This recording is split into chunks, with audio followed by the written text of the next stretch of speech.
Panglantaya family. Isa po kaming pamilyang mga awit.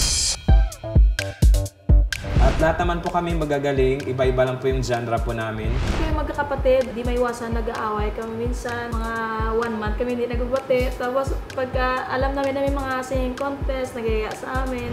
Pag nagkita-kita po kami parang yung ano naman, bati na naman kami ulit. Nawawala yung mga away at napapalitan ng saya. Growing up, paano ba naging influence nyo sa, dahil nagkaroon kayo ng pagmamahal dito sa iyo? Unang-una talaga yung panganay namin na kapatid. Siya yung parang mahilig sa musika.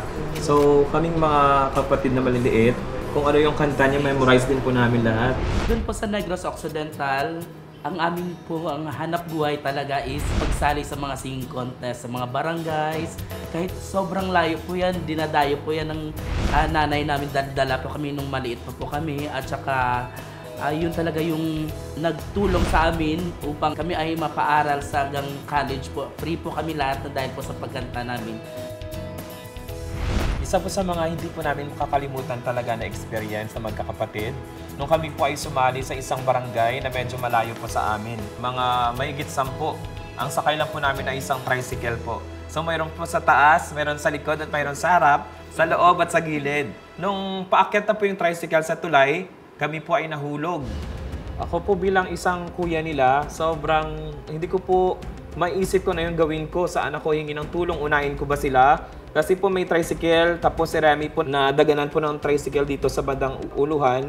Kaya po yung buto niya medyo nabalit. So sa sobrang kaba ko po, nabuhat ko po yung tricycle na ganun.